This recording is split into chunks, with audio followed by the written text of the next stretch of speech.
Assalamualaikum warahmatullahi wabarakatuh. Baik, salam sejahtera semuanya. Sebelumnya perkenalkan saya Yoga Bahir Ramsyah dengan nomor induk mahasiswa 2203111065.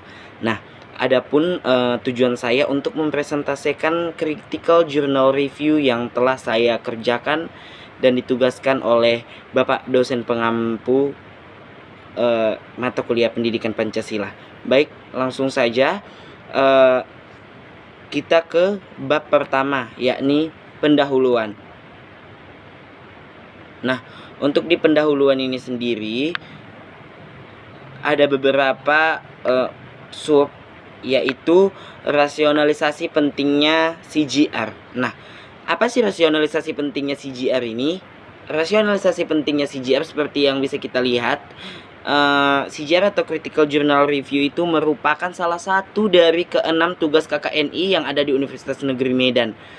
Nah, kemudian yang kedua ada tujuan penulisan CGR. Tujuan penulisan CGR ini untuk menyelesaikan tugas mata kuliah Pancasila yang pastinya. Kemudian menambah minat baca mahasiswa dan meningkatkan pengetahuan serta wawasan mahasiswa, kemudian menguatkan potensi mahasiswa.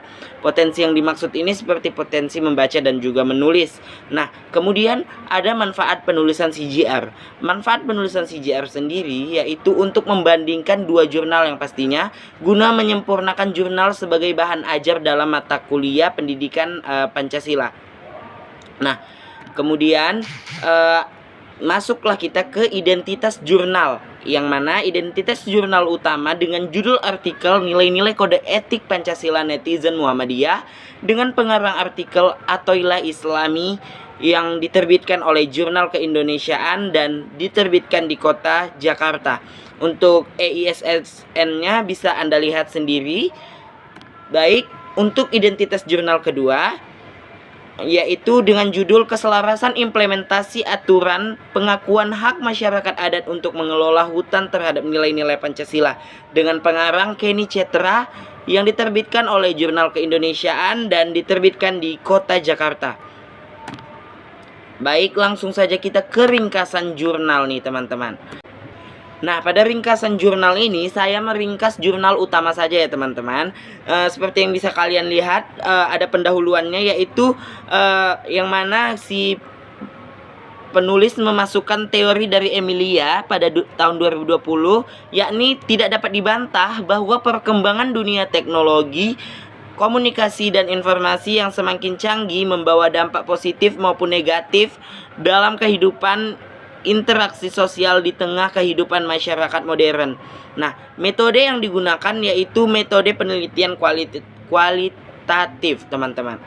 Langsung saja kita ke pembahasannya nih.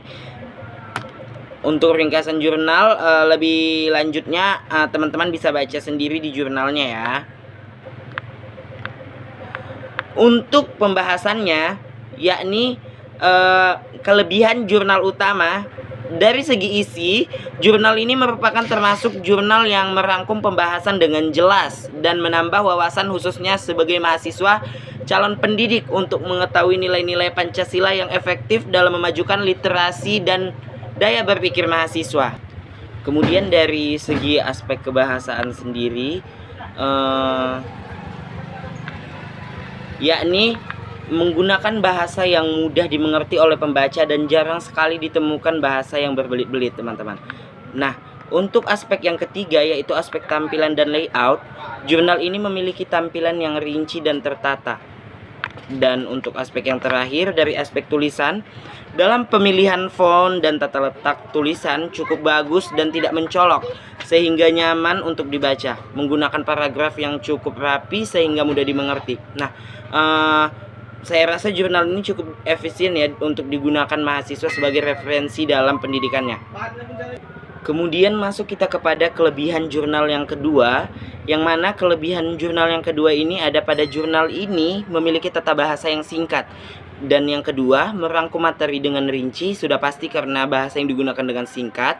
Dan yang ketiga, menjelaskan penelitian menggunakan beberapa pandangan sehingga pembaca dapat memahami lebih jelas mengenai jurnal ini. Nah, untuk jurnal ini lebih banyak digunakan teori-teori ya teman-teman. Teman-teman bisa baca sendiri di situs internet. Kemudian masuk kita ke kekurangan jurnal. Untuk kekurangan jurnal sendiri, saya menyimpulkan kekurangan jurnal ini, jurnal yang utama dan jurnal kedua kekurangan yang sama nih. Yaitu ada beberapa penulisan yang terdapat penulisan kata yang susah dimengerti, sehingga membuat para pembaca harus teliti dalam membaca materi yang dibahas pada jurnal tersebut. Dan yang kedua, memiliki pembahasan yang terlalu singkat sehingga pembaca tidak banyak mendapatkan pengetahuan dan wawasan dari jurnal tersebut. Jika ada kelebihan, pastinya ada kekurangan nih teman-teman. Dan kekurangan jurnal tadi saya rasa cukup berkesinambungan dengan kelebihan yang ditawarkan oleh jurnal pertama dan jurnal kedua tadi. Nah, untuk kesimpulan dari CJR saya, yakni saya dapat menyimpulkan bahwasanya kajian keselarasan mengenai peraturan perundang-undangan terhadap nilai-nilai Pancasila memang bukanlah hal baru dalam penulisan artikel hukum. Contohnya, artikel dengan judul kajian yuridis materi muatan Undang-Undang Nomor 24 Tahun 2009 terhadap nilai-nilai Pancasila yang ditulis oleh Diamantina @al 2021 dan penerapan asas ultimum remedium dalam penegakan tindak pidana lingkungan berdasarkan nilai Pancasila yang ditulis oleh Surbekti dan Pratiwi pada tahun 2020. Nah, masuklah kita ke saran dari saya, yakni saran yang merupakan hasil dari opini saya, yaitu dari pembahasan kedua jurnal di atas, maka kita sebagai mahasiswa hendaknya menyadari betapa pentingnya menerapkan nilai-nilai Pancasila dan dalam kehidupan kita sehari-hari ataupun dalam perkuliahan maupun di dalam masyarakat pastinya. Mahasiswa harus menjadi teladan dalam masyarakat karena mahasiswa dapat memberikan perubahan yang sangat berdampak di dalam bangsa Indonesia. Baik, itu saja yang dapat saya sampaikan. Saya Yoga Bayramsyah pamit undur diri. Lebih dan kurang saya mohon maaf. Wassalamualaikum warahmatullahi wabarakatuh.